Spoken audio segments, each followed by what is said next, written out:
শোনেন ভাই সকল, আপনাদের জন্য একটা নতুন প্রজেক্ট নিয়ে আসছি। প্রজেক্ট হচ্ছে তুলাধনা। গল্পে কীভাবে রোগকে তুলাধনা করা যায়, মানে ডিজিজ পড়ে তুলাধনা করা যায়। আজকে আমি সেই প্রজেক্ট নিয়ে আপনাদের সামনে হাজির হয়েছি।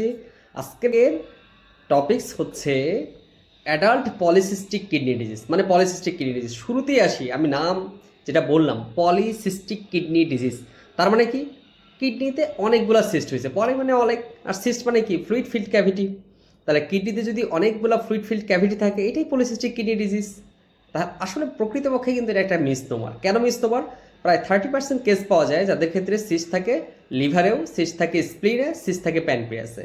তার মানে এই জন্য একটা মিসনোমার বলা যায়। আবার যেহেতু 70% ক্ষেত্রে থাকে না, তার মানে এটা পলিসিস্টিক কিডনি ডিজিজটা কিডনির জন্য স্পেসিফিক। এবার আসি যে আর কি কি সিমটম থাকে। আচ্ছা, এটা কখন শুরু হয়? পলিসিস্টিক কিডনি ডিজিজ কিন্তু শুরু হয় যেহেতু এগুলো অটোজোমাল ডিজিজ, মানে অটোজোমাল ডমিনেন্ট হচ্ছে অ্যাডাল্ট টাইপ, যেটা যেটা পলিসিস্টিন 1 দ্বারা হয়, এবং অটোজোমাল রিসেসিভ হচ্ছে যেটা পলিসিস্টিন 2 মানে পলিসিস্টিন 2 জিন দ্বারা হয়। তাহলে এগুলো কিন্তু শুরু হয় জন্মের সময় থেকেই, অথবা জন্মের আগে থেকেই, অথবা ইনফেন্সি অথবা চাইল্ডহুড থেকে শুরু হচ্ছে। কিন্তু ডিজিজ ম্যানিফেস্টেশন হতে কিন্তু অনেক বছর সময় নেয়। কেমন সময় নেয়? যে নর্মালি বলা হয় 40 বছরের পর প্রথম ডিজিজ ম্যানিফেস্টেশন হয়। তবে কিডনি ফেলিওর হতে পারে, ইন্ডাস্ট্রিয়াল রেনাল ডিজিজ যেটা, এটা হতে টাইপ 1 যেটা মানে অ্যাডাল্ট পলিসিস্টিক কিডনি ডিজিজ, এটার ক্ষেত্রে গড় বয়স হচ্ছে 52 বছর। আর যেটা ইনফেন্টাইল পলিসিস্টিক কিডনি ডিজিজ, সেটার কিন্তু গড় বয়স হচ্ছে 72 বছর। এখানে যেহেতু কিডনিতে সিস্ট তৈরি হচ্ছে, তার মানে কিডনির সাইজ ধীরে ধীরে বড় হবে। কিডনির সাইজ বড় হলে পেটের ভিতরে যদি একটা কিছু থাকে, একটা মনে করি একটা নতুন কিছু তৈরি হচ্ছে, তাহলে সবার আগে কী হবে? একটা ভেগ ডিসকমফোর্ট হবে, একটু খারাপ লাগা কাজ করবে, এই অথবা অ্যাসিম্পটোমেটিক থাকতে পারে যে আমি আসলে বুঝতেছিই না কী আছে। তাহলে ভেগ ডিসকমফোর্ট হইতে পারে। কিন্তু এই সিস্ট যদি ফেটে যায়, রাপচার হয়ে গেছে, তাহলে কী হবে? ব্যথা হবে। তার মানে এই পেইন নিয়ে আর কী কী কারণে আসতে পারে? একটা হচ্ছে সিস্ট রাপচার, একটা হচ্ছে যদি হিমোরেজ হয়, সিস্টের মধ্যে হিমোরেজ হয়, অথবা সিস্টের মধ্যে ইনফেকশন হয়, তাহলেও কিন্তু পেইন নিয়ে আসতে পারে। এছাড়া আর কি কী নিয়ে আসতে পারে?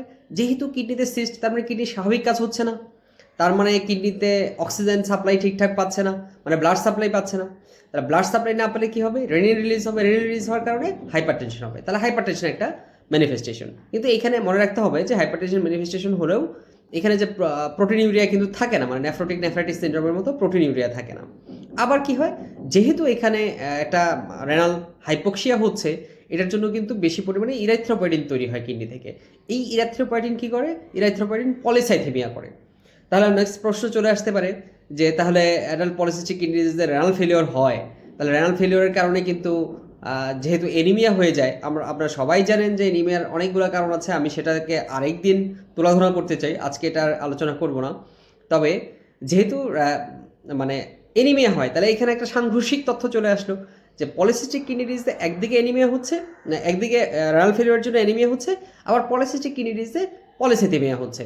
তাহলে যাদের ক্ষেত্রে পলিসিস্টিক কিডনি ডিজিজে রেনাল ফেলিওর নিয়ে আসে, যারা এনএসএস রেনাল ডিজিজে আসে, তাদের ক্ষেত্রে কী হয়?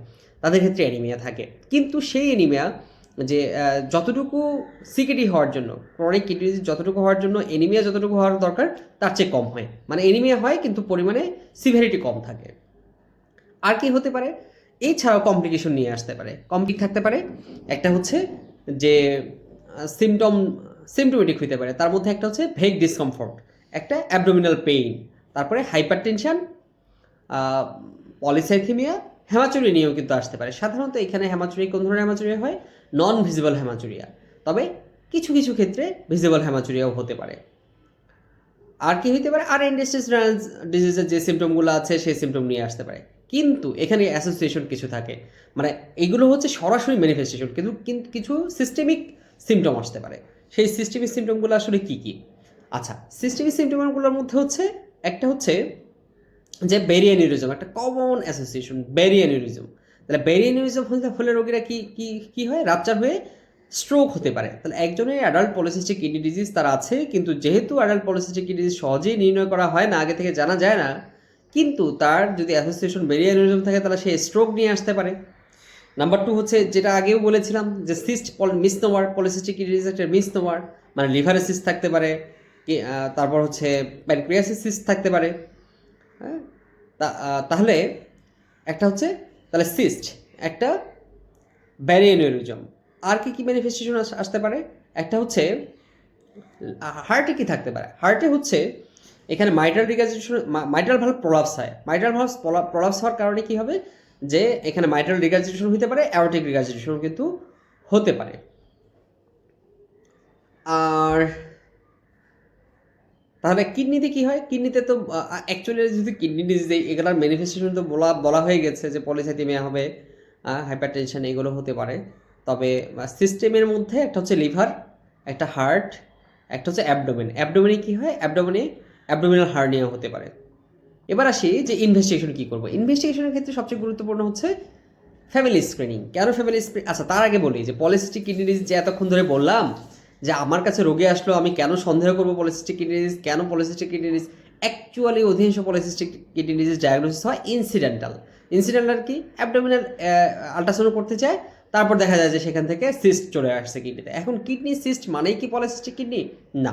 সাধারণত polycystic kidney almost always bilateral হয়, কিন্তু ইউনিল্যাটারাল হতে পারে, কিন্তু ভবিষ্যতে সেটা বায়োল্যাটারাল হয়ে যায় আলটিমেটলি। কেন ইউনিল্যাটারাল হতে পারে? যে আমি শুরুতেই বললাম, যেটা আর্লি অ্যাডাল্টহুড অথবা ইনফ্যান্সিতে শুরু হয়, কিন্তু শুরুর দিকে সিস্টগুলো খুবই ছোট থাকে, এবং বাড়ির যে প্যারাটাল সেলগুলো থাকে, এই প্যারাটাল সেলগুলোতে সিস্টগুলো জমা হয়ে থাকে। কিন্তু যতই দিন যেতে থাকে এগুলো ধীরে ধীরে বড় হয়। তাহলে বড় হওয়ার সময় এমনও হতে পারে যে একটা কিডনির সিস্টগুলো আগে বড় হয়ে গিয়েছে, এবং পরের সিস্টগুলো ধীরে ধীরে পরবর্তীতে বড় হয়েছে। তার মানে আর্লি এজে ইউনিল্যাটারাল থাকতে পারে, কিন্তু অলমোস্ট অলওয়েজ বায়োল্যাটারাল। তাহলে ডায়াগনোসিসটা কীভাবে করবো? কয়টা সিস্ট থাকলে আমি পলিসিস্টিক কিডনি ডিজিজ বলবো? এটার ক্ষেত্রে কিন্তু আবার একটা বয়সের তারতম্য আছে। আমি যেটা মনে রাখি, 40 থেকে 60 বছর এটা একটা রেঞ্জ। তাহলে 40-এর নিচে থাকলে আমি মনে রাখি 3, 40 থেকে 60-এর মধ্যে থাকলে 2x2, আর যদি 60-এর বেশি হয় তাহলে 4x2। কেমন? যদি 3টা সিস্ট থাকে, এটা ইউনিল্যাটারাল হোক অথবা বায়োল্যাটারাল হোক, যদি 3টা সিস্ট থাকে কারো, তাহলে সে এজ যদি 40-র কম হয়, তাহলে 3টা সিস্ট থাকলে আমি পলিসিস্টিক কিডনি বলবো। কিন্তু যদি 40-র বেশি হয় এজ, তাহলে কমপক্ষে প্রত্যেক কিডনিতে 2টো করে সিস্ট থাকতেই হবে। মানে একটায় 2টা আছে, বা একটায় 3টা আছে, আর একটায় একটা আছে, এটাকে আমি পলিসিস্টিক বলবো না। মিনিমাম 2টা থাকতে হবে প্রত্যেকটা কিডনিতে। তাহলে কমপক্ষে 4টা সিস্ট থাকবে, 2x2 মানে 4। তাহলে যদি বয়স 60 বছরের বেশি হয়, মানে বয়স বাড়ার সাথে সাথে সিস্ট এমনিতেও থাকতে পারে, তাহলে আরও বেশি সিস্ট থাকতে হবে যদি আমি পলিসিস্টিক কিডনি ডিজিজ বলতে চাই। তাহলে সেটা কয়টা? যদি 60-এর বেশি হয়, তাহলে কমপক্ষে প্রত্যেক কিডনিতে 4টা করে সিস্ট থাকতে হবে। মানে টোটাল মিনিমাম 8টা সিস্ট থাকতে হবে polycystic kidney disease after the age of 60 years. আচ্ছা, তাহলে ডায়াগনোসিস হয়ে গেল। এবার তাহলে আর কি ইনভেস্টিগেশন করব? একটা হচ্ছে পলিসিস্টিক কিডনি ডিজিজ। আমি আল্ট্রাসাউন্ডে মনে হলে পলিসিস্টিক কিডনি ডিজিজ, তাহলে এটা কনফার্ম করা যায় একটা এমআরআই দ্বারা। এমআরআই খুব সুন্দর বোঝা যায় সিস্টগুলো আঙুরে থোকার মতো ঝুলে আছে। তারপর হচ্ছে আমরা ফ্যামিলি স্ক্রিনিং করতে হবে। এখন ফ্যামিলি স্ক্রিনিং কাদের ক্ষেত্রে করব? সবাই, বাচ্চা কাচ্চা যতজন আছে সবাই ফ্যামিলি স্ক্রিনিং করতে হবে, এবং সেক্ষেত্রে কমপক্ষে 20 বছরের বেশি বয়স যাদের, তাদের ক্ষেত্রে আমি স্ক্রিনিং করব। কারণ সাধারণত 20 বছরের নিচে ফ্যামিলি স্ক্রিনিং করে সাধারণত সিস্ট পাওয়াই যায় না। এই জন্য 20 বছরের নিচে আল্ট্রাসোনোগ্রাফি করে খুব একটা লাভ হওয়া যায় না। তাহলে আল্ট্রাসোনোগ্রাফি করতে হবে 20 বছরের পর। ম্যানেজমেন্ট কীভাবে করব? ম্যানেজমেন্ট হচ্ছে খুব মানে স্পেসিফিক্যালি যদি বলি, তাহলে নাম্বার 1 হচ্ছে হাইপারটেনশন ম্যানেজমেন্ট। পলিসিস্টিক কিডনি মানে কি, যেহেতু হাইপারটেনশন হবে, বাকিগুলো কিন্তু যে অধিকাংশ রোগী অ্যাসিমটোমেটিক, কিন্তু হাইপারটেনশন হতে পারে। এই হাইপারটেনশন অনেকে দেখা যায় আর্লি হাইপারটেনশন হয়ে গেছে, 20 বছর বয়সে হাইপারটেনশন, সেটা maybe due to polycystic kidney disease হতে পারে। তাহলে সেক্ষেত্রে আমার ম্যানেজমেন্ট কী হবে? ম্যানেজমেন্ট হবে হাইপারটেনশন কন্ট্রোল। কী দ্বারা কন্ট্রোল করবো? এসিআই অথবা এআরবি। তাহলে এসিআই এআরবি দিয়ে আমি কত নিচে রাখতে চাই? আমরা রাখতে চাই 130/75 এর নিচে রাখতে চাই। এটা হচ্ছে টার্গেট ব্লাড প্রেশার। কিন্তু যদি গবেষণায় দেখা গেছে যে এই ব্লাড প্রেশারটা যদি আমি 110/75 এর নিচে রাখি, তাহলে সিস্টগুলোর গ্রোথ অনেক কমে যায়। এটা খুব ভালো সংবাদ। তাহলে আমরা একটু বেশি ওষুধ দিয়ে আমরা কম রাখি, তাহলে তো ভালো হয়। ব্যাপারটা আসলে এই না। কারণ কি? কারণটা হচ্ছে আমি যখন 110/75 এর নিচে ব্লাড প্রেশার কন্টিনিউয়াসলি রাখবো একটা পলিসিস্টিক কিডনি ডিজিজ রোগীর, তার কিন্তু যে কার্ডিয়াক ইন্ডেক্স বলে, লেফট হার্ট কি ইন্ডেক্স ভুলে গেছি, একটু পরে বলতেছি।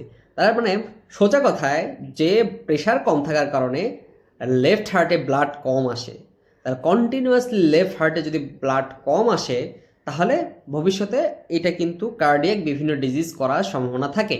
এবং এই কারণে যে যারা টলারেট করতে পারবে না, তাদের ক্ষেত্রে কিন্তু আমরা বিপি অবশ্যই বেশি কমে রাখবো না। এবার আসি নেক্সট ম্যানেজমেন্ট কি? নেক্সট ম্যানেজমেন্ট হচ্ছে টলভ্যাপটান্স আসলে কি? এটা হচ্ছে অ্যান্টিডায়াবেটিক হরমোন যেটা আছে এডিএস রিসেপ্টর, সেই এডিএস রিসেপ্টর 2 যেটা আছে সেটার অ্যান্টিবডি। কেন? আমরা জানি অ্যান্টি ডায়াবেটিক হরমোন এডিএইচ, তাহলে অ্যান্টি ডায়াবেটিক হরমোন মানে কি? এটা ডাইউরেসিস হইতে দিচ্ছে না, মানে শরীরে পানি ধরে রাখতেছে। তাহলে কিডনি যে সিস্ট আছে, সিস্ট মানে কি? পানি, ফ্লুইড ফিল্ড ক্যাভিটি মানে পানি আছে, তার মানে অ্যান্টি ডায়াবেটিক হরমোন কী করে? ওই পানিটাকে ধরে রাখে, কিডনির ভিতরেও ধরে রাখে, সিস্টের ভিতরেও ধরে রাখে। তাহলে আমি যখন এটার অ্যান্টাগনিস্ট দিব তখন কিন্তু এই পানি বের হয়ে যাবে। মানে কি? মানে এই রোগীর ক্ষেত্রে কী হবে? এই রোগীর ক্ষেত্রে ডাইউরেসিস হইতে থাকবে, মানে সে যত টলভ্যাপটান্স খাবে সেই টলভ্যাপটান্সের কারণে কিন্তু ডাইউরেসিস হইতে থাকবে। তাহলে ডায়াবেটিস থাকলে এইটা কীভাবে? আমি তো ডায়াবেটিস তো প্রিভেন্ট করা সম্ভব না, তাহলে রোগী ডিহাইড্রেশনে চলে যাবে। তাহলে তাকে বাঁচানোর জন্য কী করতে হবে? তাকে বলতে হবে অবশ্যই 4 লিটার থেকে 5 লিটার পানি খাবে প্রতিদিন। মানে ইউরিন আউটপুট যত হচ্ছে তার সাথে আরও প্রয়োজনে 1000 ml বেশি পানি খাবে, যেন সে ডিহাইড্রেশনে চলে না যায়। তার এই ক্ষেত্রে আরও একটা কথা আছে, আমি টলভ্যাপটান্স যাদেরকে দিচ্ছি কতটুকু দিব? আমাদের ক্ষেত্রে টার্গেট হচ্ছে 60 to 120 মিলিগ্রাম। তাহলে সেক্ষেত্রে ডেইলি পার ডে, তাহলে আমরা যেই ট্যাবলেট বাজারে কিনতে পাওয়া যায় সেটা হচ্ছে 15 মিলিগ্রামের। তাহলে আমরা ধীরে ধীরে এটা ডোজ বাড়াবো। তাহলে আমরা এখানে আরেকটা বিষয় গুরুত্বপূর্ণ, আমরা যদি মানে একসাথে সকালে ডোজ দিই তাহলে তখন কিন্তু ডায়াবেটিস বেশি হবে। তাহলে এটাকে 2 ভাগ করে দেওয়া ভালো। তাহলে 2 ভাগ করে দিলে আবার যদি আমি রাতে দিই তাহলে রাতে ঘুমাইতে পারবে না ডায়ালিসিসের কারণে। তাহলে আমাদেরকে এমন একটা ডোজ সিলেক্ট করতে হবে যেটা সকালে একবার, তার 8 ঘন্টা পরে সেকেন্ড ডোজ নিয়ে নিবে। তাহলে এটা একটা বেস্ট কম্বিনেশন। যাই হোক, টলভ্যাপটান্স সম্পর্কে মানে কীভাবে কাজ করে। আচ্ছা, টলভ্যাপটান্স আসলে আরেকটা কোন রোগে দেওয়া হয়? আমরা যখন পড়াশোনা করবো তখন কিন্তু কোরিলেশন করতে হবে। আমরা শুরুতে শুধুমাত্র তুলে ধরা শুরু করেছি, তো এই জন্য কোরিলেশন শুরু করিনি। কোরিলেশন যখন শুরু করবো তখন কোরিলেশন আর তুলে ধরা করে ছাড়বো আজকে। তাহলে টলভ্যাপটান্স সম্পর্কে মোটামুটি আর কোন ডিজিজে টলভ্যাপটান্স দেওয়া হয়? আমরা জানি যে যদি সিনড্রোম অফ ইনঅ্যাপ্রোপ্রিয়েট এডিএইচ হয়, সিয়াথ, তার মানে হাইপোনাট্রিমিয়া যদি আমরা দেখি ইউভেলমিক হাইপোনাট্রিমিয়া হয়েছে, তাহলে সেক্ষেত্রে কিন্তু টলভ্যাপটান্স একটা ট্রিটমেন্ট হিসেবে দেওয়া যায়। আচ্ছা, এই দুটো হচ্ছে মেইন স্টেপ অফ ট্রিটমেন্ট। একটা হচ্ছে হাইপারটেনশন কন্ট্রোল, আর একটা হচ্ছে anti diabetic hormone receptor antibody. তাহলে এই দুটো হচ্ছে মেইন স্টেপ ট্রিটমেন্ট। আর কী ট্রিটমেন্টের পার্ট আছে? আরেকটা হচ্ছে যে ফ্যামিলি কাউন্সেলিং অবশ্যই করতে হবে, ফ্যামিলি স্ক্রিনিং অবশ্যই করতে হবে। ফ্যামিলি স্ক্রিনিং একটা ট্রিটমেন্টের পার্ট। তারপর হচ্ছে জেনেটিক কাউন্সেলিং লাগবে, কারণ যেহেতু একটা জেনেটিক ডিসঅর্ডার, এখানে জেনেটিক কাউন্সেলিং করে রাখতে হবে। থার্ড হচ্ছে যে যদি ট্রিটমেন্ট অফ কমপ্লিকেশন কি? যদি ইন্টারস্টিশিয়াল ডিজিজ হয় তাহলে ডায়ালাইসিস লাগবে। তারপর যদি অ্যাকুট অ্যাবডোমেন হয় তাহলে সেক্ষেত্রে সিস্টেক্টমিও লাগতে পারে অনেক ক্ষেত্রে। হ্যাঁ, অ্যাকুট অ্যাবডোমেন বলতে আমি বুঝতে চাচ্ছি অ্যাকুট যদি অ্যাবডোমিনাল পেইন হয় সিস্টের জন্য। আচ্ছা, আর কি আছে?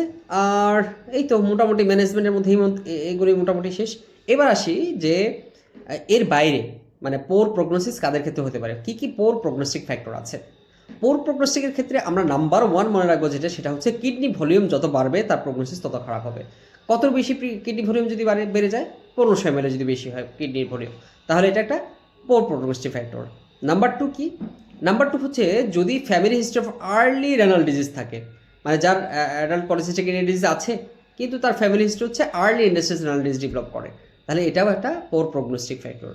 আর কি পোর প্রগনোস্টিক ফ্যাক্টর আছে? যদি মানে সব সময় যেটা হয়ে থাকে, মেল সেক্স মানে এটা একটা পোর প্রগনোস্টিক ফ্যাক্টর, মানে যারা পুরুষ আছেন তারা সাবধান হয়ে যান। তারপর কি? যদি হাইপারটেনশন থাকে, তারপর হেমাচুরিয়া থাকে, এরপর এই তো এইগুলো পোর প্রগনোস্টিক ফ্যাক্টর। আশা করি তুলাধনা না হলেও পানি ভাত হয়েছে, নেক্সট দিন তুলাধনা করবো ইনশাল্লাহ।